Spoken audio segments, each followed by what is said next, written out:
Hi welcome to my YouTube channel thanks talk time. എല്ലാവരും സുഖമായിട്ടിരിക്കുന്നോ? തമിഴിൽ കണ്ടതുപോലെ ഞാൻ എൻ്റെ സി സെക്ഷൻ എക്സ്പീരിയൻസ് ആട്ടോ നിങ്ങളോട് പറയാൻ ആഗ്രഹിക്കുന്നത്. എനിക്കറിയാവുന്ന കുറച്ച് കാര്യങ്ങൾ നിങ്ങളോട് ഷെയർ ചെയ്യാൻ തോന്നി.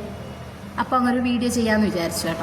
ആദ്യമേ തന്നെ എല്ലാവരോടും പറയട്ടെ, ഇതെൻ്റെ എക്സ്പീരിയൻസ് ആണ് ഞാൻ പറയാനായിട്ട്. എല്ലാവർക്കും ഇതുപോലെയൊക്കെ ആണെന്നൊന്നുമല്ല, എൻ്റെ എക്സ്പീരിയൻസ് ഞാൻ നിങ്ങളോട് പറയുക കേട്ടോ. എൻ്റെ ഫസ്റ്റ് പ്രഗ്നൻസി എന്ന് പറയുന്നത് എൻ്റെ 20ാമത്തെ വയസ്സിൽ. അതായത് എനിക്കിപ്പോൾ 2 മക്കളാണ്. മൂത്താൾക്ക് 5 വയസ്സും രണ്ടാമത്തെ ആൾക്ക് 7 മാസമാണ്.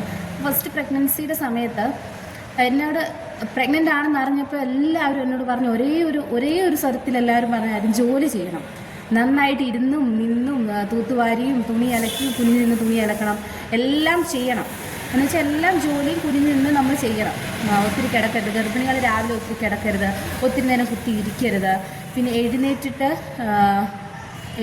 ഇരുന്നിട്ട് ചരിഞ്ഞ് കിടക്കണം, ഇല്ലെങ്കിൽ കുഞ്ഞിൻ്റെ പൊക്കിൾ കൂടി കിടക്കണം. ഇതെല്ലാം ഇങ്ങനെയൊക്കെ ചെയ്തില്ലെങ്കിൽ സിസേറിയൻ ആവും. അതായത് ഒത്തിരി ജോലി ചെയ്തില്ലെങ്കിൽ, എഴുന്നേറ്റ് നിന്ന് കിടന്നിട്ട് തിരിഞ്ഞു കിടന്നില്ലെങ്കിൽ, അതൊക്കെ എന്താ പറയുക, സിസേറിയന് കാരണമാകുമെന്നൊരു വലിയ മിത്താണ് ആദ്യം ഞാൻ കേൾക്കുന്നത്. സത്യം പറഞ്ഞാൽ അതുമായിട്ട് നമ്മുടെ സിസേറിയനുമായിട്ട് ഒരു ലിങ്കും ഇല്ല. ജോലി ചെയ്താൽ നോർമലാവും, ജോലി ചെയ്തില്ലെങ്കിൽ സിസേറിയൻ ആവും എന്ന് പറയുന്നത് വെറുതെയാണ്. അത് വളരെ മിത്തായിട്ടുള്ളൊരു കാര്യമാണ് കേട്ടോ, എൻ്റെ പേഴ്സണൽ അനുഭവത്തിൽ. കാരണം ഞാനിത് കേട്ട സമയത്ത് നമുക്കറിയില്ലല്ലോ, ഞാൻ ഒരുപാട് ജോലി ചെയ്യുമായിരുന്നു. അപ്പോഴും എൻ്റെ ഹസ്ബൻഡും എല്ലാവരും പറയും, അതൊക്കെ ചുമ്മാ പറയുന്നതാണ്, നീ ചെയ്യണ്ട എന്ന് പറയും. അപ്പം നമുക്ക് ടെൻഷൻ, എല്ലാവരും നമ്മളോടല്ലേ പറയുന്നത്. ഞാൻ പറയും ഇല്ല വിളിച്ചാ, അല്ലെങ്കിൽ എൻ്റെ ഹസ്ബൻഡിനോട് പറയും ഞാൻ ചെയ്തോളാം എന്ന് പറഞ്ഞ് ഞാൻ ചെയ്യുമായിരുന്നു. പക്ഷേ അവസാന നിമിഷം എനിക്ക് സിസേറിയനാണ്. ഫസ്റ്റ് ബേബി ഒക്ടോബർ 4, 2020 ആണ് എക്സ്പെക്റ്റഡ് ഡേറ്റ് പറഞ്ഞത് ഡെലിവറിക്കുള്ള. പക്ഷെ അവൾ സെപ്റ്റംബർ 12 ആയപ്പോൾ എനിക്ക് വാട്ടർ ബ്രോക്കൺ ആയിട്ട് അഡ്മിറ്റ് ആകേണ്ടി വന്നു. അപ്പോൾ PV ചെയ്തപ്പോൾ ഡോക്ടർ എന്നോട് പറഞ്ഞു, യൂട്രസ് ഓപ്പൺ ആയിട്ടുണ്ട്, 50% ഓപ്പൺ ആയിട്ടുണ്ട്, ഡെലിവറി ആകും എന്ന് പറഞ്ഞു. അപ്പോൾ എനിക്ക് വേറെ കോംപ്ലിക്കേഷൻസോ കാര്യങ്ങളോ ഫസ്റ്റ് പ്രഗ്നൻസിയിലില്ലായിരുന്നു.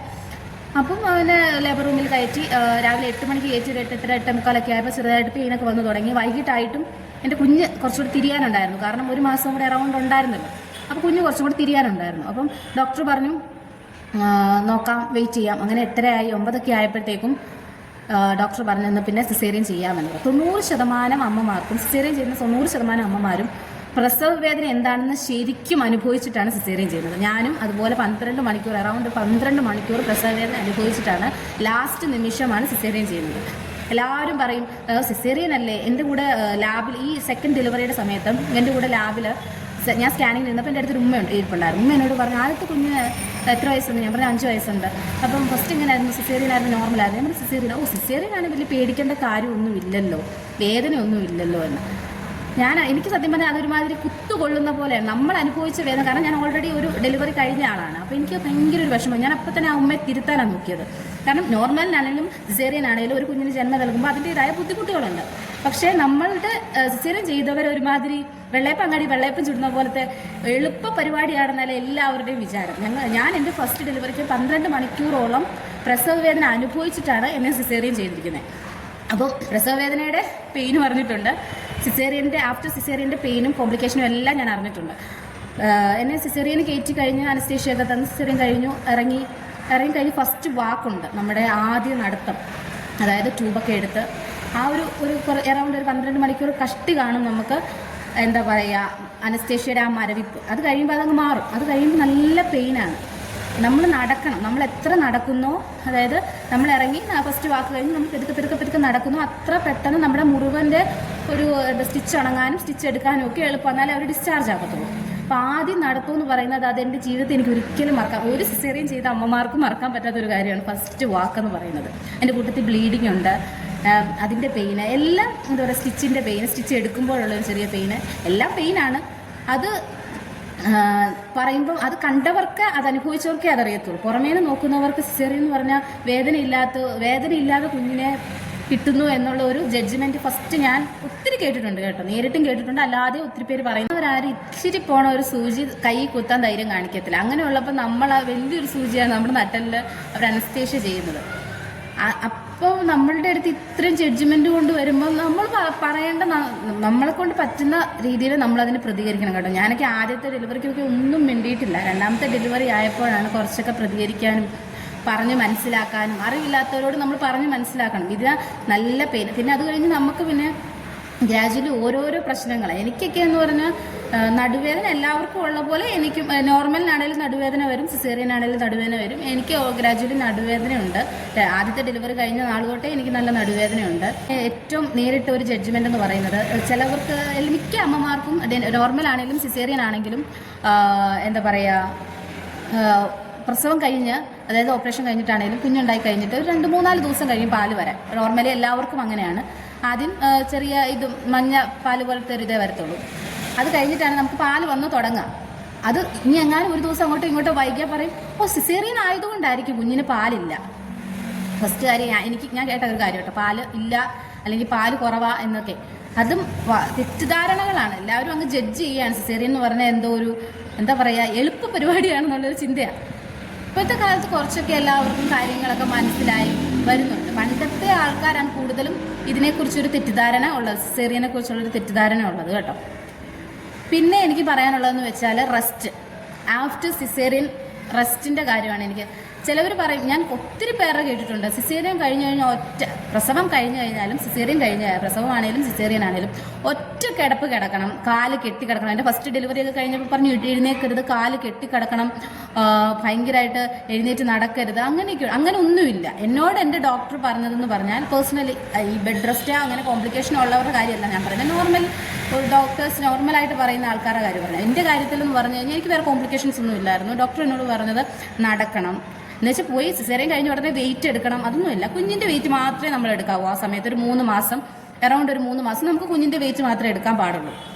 ഇതൊക്കെ നടക്കുക, എപ്പോഴും കിടക്കരുത്. കിടക്കുന്നത് നമ്മുടെ കാലിൻ്റെ ബ്ലഡ് ക്ലോട്ട് ആവാനും, ഒത്തിരി കിടക്കുമ്പോഴും ഒത്തിരി അനങ്ങാതിരിക്കുമ്പോഴും ഒക്കെ നമ്മുടെ കാലിലെ ബ്ലഡ് ക്ലോട്ട് ആവാനൊക്കെയുള്ള ചാൻസ് ഉണ്ട് സിസേറിയൻ കഴിഞ്ഞവർക്ക്. അതുകൊണ്ട് നമ്മൾ കുറച്ചൊക്കെ നടക്കുകയും ആക്റ്റീവായിട്ടിരിക്കുകയും ചെയ്യണം. പിന്നെ എന്താണ്, വെയിറ്റ് എടുക്കുന്നത് അവോയ്ഡ് ചെയ്യണം, സ്റ്റെയർ കേസ് കയറുന്നത് അവോയ്ഡ് ചെയ്യണം. അങ്ങനെയുള്ള ഭാരിച്ച പണികൾ ഒക്കെ നമ്മൾ ഒരു 6 വീക്സ് അല്ലെങ്കിൽ ഒരു 2 മാസം കുറഞ്ഞത് സിസേറിയൻ കഴിഞ്ഞവർ അവോയ്ഡ് ചെയ്യേണ്ടതാണ്. പിന്നെ എനിക്ക് പറയാനുള്ളതെന്ന് പറഞ്ഞു കഴിഞ്ഞാൽ പ്രസവരക്ഷ, അതായത് സിസേറിയൻ കഴിഞ്ഞിട്ടുള്ളവരുടെ കാര്യമാണ് കേട്ടോ എനിക്കറിയാം. എന്ന് വെച്ചാൽ പ്രസവരക്ഷ എന്ന് പറയുന്ന കാര്യം ചൂടുവെള്ളം ഒഴിക്കുക, വേദുവെള്ളം ഒഴിക്കുക എന്നാണ് പറയുന്നത്. വേദുവെള്ളം ഒഴിക്കുക എന്ന് പറയുന്നത് സിസേറിയൻ കഴിഞ്ഞ് നമ്മുടെ വൂണ്ടൊക്കെ നന്നായിട്ടുണ്ടെങ്കിൽ ഡോക്ടറിനോട് ചോദിച്ച് അറൗണ്ട് ഒരു 1 മന്ത് കഴിഞ്ഞിട്ട് മാത്രമേ നമ്മൾ ചൂടുവെള്ളത്തിൽ, അത് നേരിയ ചൂടുവെള്ളത്തിൽ കുളിക്കേണ്ട കാര്യമേ ഉള്ളൂ. അതായത് തിളച്ച വെള്ളം നമ്മുടെ ശരീരത്തോട്ട് കോരി ഒഴിക്കേണ്ട ഒരു കാര്യവും ഇല്ല. അതൊക്കെ ഒരു മിത്തിൻ്റെ ഭാഗമാണ്. എന്നോട് ഡോക്ടർ പറഞ്ഞ് നേരിയ ചൂടുവെള്ളം, വേദവെള്ളം കുളിക്കണം നിർബന്ധം ഉണ്ടെങ്കിൽ മാത്രം നേരിയ ചൂടുവെള്ളത്തിൽ അതിൻ്റെ പൊടികളൊക്കെ കലർത്തി അങ്ങനെ ദേഹത്തൊഴിക്കുക എന്ന് പറഞ്ഞ ഒരു റിലാക്സ്, കുഴമ്പൊക്കെ പുരട്ടി. അതും നമ്മൾ ഒത്തിരി മസാജ് ചെയ്യുകയാട്ടെ, വയറിനിട്ട് ഒത്തിരി മസാജ് ചെയ്യുകയാട്ടെ, അങ്ങനെ കെട്ടിവെക്കുകയാട്ടെ ഒന്നും ചെയ്യരുത്. ഒരു 3 മാസം നമ്മുടെ വൂണ്ട് ഉണങ്ങണമെങ്കിൽ തന്നെ ഒരു 3 മാസം എടുക്കും. അകത്തെ നമ്മുടെ സ്കിന്ന് പഴയതുപോലെ സിസേറിയൻ ചെയ്തവരുടെ പഴയ പോലെ ആകണമെങ്കിൽ 3 വർഷം കുറഞ്ഞതെടുക്കുമെന്നാണ് ഡോക്ടേഴ്സ് പറയുന്നത്. പറയാനുള്ളതെന്ന് പറഞ്ഞാൽ ഡയറ്റാണ്. എന്നു വെച്ചാൽ പ്രസവം കഴിഞ്ഞ ഉടനെ എല്ലാവരും പറയും അരിഷ്ടം, ലേഹ്യം, പിന്നെ പൊടി, അങ്ങനെയുള്ള കാര്യങ്ങളൊക്കെ എല്ലാം എൻ്റെ കാര്യത്തിൽ ഫസ്റ്റ് ഡെലിവറിക്കും സെക്കൻഡ് ഡെലിവറിക്കും ഇതെല്ലാം എന്നെക്കൊണ്ട് വാങ്ങിപ്പിച്ചു കേട്ടോ. എന്ന് വെച്ചാൽ എന്ന് പറഞ്ഞ് ഞാൻ ആദ്യത്തെ ഡെലിവറിക്ക് എൻ്റെ കുഞ്ഞിന് അരിഷ്ടം കഴിച്ചപ്പോൾ മൂത്തയാൾക്ക് ബുദ്ധിമുട്ടുകളുണ്ടായിരുന്നു, കരച്ചിലും ബഹളമൊക്കെയാണ്. അപ്പോൾ നമുക്ക് പറഞ്ഞു തരാൻ ആരുമില്ലായിരുന്നു. രണ്ടാമത്തെ ആളായപ്പോഴും അരിഷ്ടം കുടിച്ചു തുടങ്ങിയപ്പോൾ തന്നെ കുഞ്ഞിന് ഭയങ്കര കരച്ചിലും ബഹളവും ഒക്കെയായിരുന്നു. അപ്പോൾ ഡോക്ടറെ കൊണ്ട് കാണിച്ചപ്പം ഞാൻ അരിഷ്ടം കുടിച്ചതിൻ്റെ ബുദ്ധിമുട്ടാണ് കുഞ്ഞിൽ വന്നതെന്നാണ് ഡോക്ടർ എന്നോട് പറഞ്ഞത് കേട്ടോ. അപ്പോൾ ഡോക്ടർ എന്നോട് പറഞ്ഞൊരു കാര്യം, ഇതൊക്കെ എന്തിനു ചെയ്യുന്നു എന്നാണ്. അപ്പോൾ ഞാൻ പറഞ്ഞു പ്രസവരക്ഷ എന്നുള്ളൊരു ഭാഗമല്ലേ എന്ന് പറഞ്ഞു. അപ്പോൾ ഡോക്ടർ പറഞ്ഞു എന്താണ് പ്രസവരക്ഷ? സത്യം പറഞ്ഞാൽ പ്രസവരക്ഷ എന്ന് പറയുന്നത് നല്ല മുട്ട, പാല്, വെജിറ്റബിൾസ്, മീറ്റ് ഇതെല്ലാം കഴിക്കുന്നതാണ് പ്രസവരക്ഷ. അല്ലാതെ ചോറും ഇച്ചിരി ഉപ്പും കൂട്ടിക്കുഴച്ച് കഴിക്കുക, വെള്ളം കുടിക്കാതിരിക്കുക, വെള്ളം കുടിച്ചു കഴിഞ്ഞാൽ വണ്ണം വെക്കും, അങ്ങനെ. അയണും കാൽസ്യവും കമ്പൽസറി ആയിട്ട് എടുക്കണം. എന്നോട് 6 months ആണ് ആഫ്റ്റർ സിസേറിയൻ കഴിഞ്ഞിട്ട് 6 months അയണും കാൽസ്യവും കഴിക്കണമെന്നാണ് ഡോക്ടർ പറഞ്ഞത്. അത് കഴിക്കുക. ഇതൊക്കെയാണ് സത്യം പറഞ്ഞ ഒരു പ്രസവ രക്ഷ എന്ന് പറയുന്ന കാര്യം കേട്ടോ. പിന്നെ നിങ്ങൾ അരിഷ്ടവും ലേഹ്യവും ഒക്കെ എടുക്കുന്നത് അതൊക്കെ നിങ്ങളുടെ പേഴ്സണൽ ചോയ്സാണ്. ഞാൻ എൻ്റെ കുഞ്ഞിന് ബുദ്ധിമുട്ട് വന്ന ഡോക്ടർ ഇങ്ങനെ പറഞ്ഞ സ്ഥിതിക്ക് ഞാൻ പിന്നെ അരിഷ്ടമോ ലേഹ്യമോ ഒന്നും കഴിച്ചില്ല. പിന്നെ നമ്മൾ സിസേറിയൻ കഴിഞ്ഞിട്ടാണ് നോർമൽ കഴിഞ്ഞിട്ടാണ് നെയ്യ് അടങ്ങുന്ന ഒത്തിരി ഭക്ഷണങ്ങൾ കഴിക്കാതിരിക്കുന്നതാണ് നല്ലത്. അതായത് ഈ ഇപ്പോൾ കിട്ടുന്ന ഈ ലേഹ്യത്തിൻ്റെ അതൊക്കെ കൂടുതലും നെയ്യാണ്. നമ്മൾ കടയിൽ നിന്ന് വാങ്ങിക്കുന്നതിലൊക്കെ കൂടുതലും നെയ്യാണ്. അത് നമ്മുടെ ഫാറ്റ് കൂട്ടുമെന്നുള്ളതല്ലാതെ വലിയ പ്രത്യേകിച്ച് ശരീരത്തിന് വലിയ ഗുണങ്ങളൊന്നും ഉണ്ടാകത്തില്ല എന്നാണ് എൻ്റെ പേഴ്സണൽ അഭിപ്രായം. എന്താ പറയുക, നമ്മുടെ സൊസൈറ്റിയിൽ തന്നെ ഒരുപാട് തെറ്റിദ്ധാരണകൾ സി സെക്ഷനെ കുറിച്ചുണ്ട്. അതെല്ലാം നമ്മൾ ഇപ്പോൾ പ്രഗ്നൻ്റ് ആയിരിക്കുന്നവരും ഇനി സിസേറിയൻ കഴിഞ്ഞിട്ടിരിക്കുന്നവരും നമ്മളെപ്പോഴും നമ്മൾ കാണിക്കുന്ന ഡോക്ടറിനോട് എല്ലാ കാര്യങ്ങളും ചോദിച്ച് മനസ്സിലാക്കി തന്നെ ചെയ്യുക. മിത്തായിട്ടുള്ള ഒരു കാര്യവും വിശ്വസിക്കാതിരിക്കുക. എനിക്ക് പറ്റിയൊരു കാര്യം അതാണ്. ഞാനിങ്ങനെ ജോലി ചെയ്യുകയും കാര്യങ്ങളൊക്കെ ചെയ്യുകയൊക്കെ ചെയ്തുകൊണ്ട് എനിക്ക് നോർമലായില്ല. എനിക്ക് സിസേറിയൻ ആയിരുന്നു ഡോക്ടർ ലാസ്റ്റ് നിമിഷം എനിക്ക് റെക്കമെൻഡ് ചെയ്തത്. അതുകൊണ്ട് എല്ലാവരും അവരവരുടെ ഡോക്ടറെ അഭിപ്രായം ചോദിച്ച് അതുപോലെ ചെയ്യുക കേട്ടോ. ഇത് എൻ്റെ ഒരു പേഴ്സണൽ അനുഭവം എനിക്ക് നിങ്ങളുമായിട്ട് ഷെയർ ചെയ്യണമെന്ന് തോന്നിയതുകൊണ്ട് ഷെയർ ചെയ്തതാണ്. പിന്നെ ഒരു കാര്യം, എൻ്റെ ഡെലിവറി രണ്ടും ഗവൺമെൻറ് ഹോസ്പിറ്റലിലായിരുന്നു. എനിക്ക് അതുകൊണ്ടൊരു പ്രത്യേക ഒരു ബുദ്ധിമുട്ടും ഉണ്ടായില്ല. എന്താണെന്ന് വെച്ച് കഴിഞ്ഞാൽ എല്ലാവരും ചോദിക്കും പൈസ ഇല്ലാത്തതുകൊണ്ടാണ്, ഒന്നുമല്ല. രണ്ടും എനിക്ക് വേണമെങ്കിൽ പ്രൈവറ്റ് ചെയ്യാമായിരുന്നു, എനിക്കതിനൊരു ബുദ്ധിമുട്ടും ഇല്ലായിരുന്നു. പക്ഷെ എൻ്റെ ഒരു പേഴ്സണൽ അഭിപ്രായത്തിൽ 5 ദിവസത്തെ ഒരു കാര്യത്തിന് വേണ്ടി ലക്ഷങ്ങൾ ചിലവാക്കേണ്ട കാര്യമില്ല. അത് എൻ്റെ മാത്രം പേഴ്സണൽ അഭിപ്രായമാണ്. നമ്മൾ ആരെയും കാണിക്കാൻ വേണ്ടിയല്ലല്ലോ. എൻ്റെ ഒരു ഇത്. പിന്നെ എന്നെ നോക്കിയ 2 ഡോക്ടേഴ്സും ഗവൺമെൻറ്റിലെ നല്ല ഡോക്ടേഴ്സായിരുന്നു. അവർ നല്ലതായിട്ട് എന്നെ കെയർ ചെയ്യുകയും സിസ്റ്റേഴ്സാണേലും നഴ്സുമാരാണേലും എല്ലാവരും എന്നെ നല്ലപോലെ കെയർ ചെയ്യുകയും എനിക്ക് രണ്ടും ഗവൺമെൻറ്റിലായതുകൊണ്ട് എനിക്ക് കുഴപ്പമൊന്നുമില്ലായിരുന്നു കേട്ടോ. അതെൻ്റെ പേഴ്സണൽ അഭിപ്രായമാണ്. എൻ്റെ ഇഷ്ടപ്പെട്ടെന്ന് പ്രതീക്ഷിക്കുന്നു. ലൈക്ക് ചെയ്യുക, സപ്പോർട്ട് ചെയ്യുക. Okay, bye bye.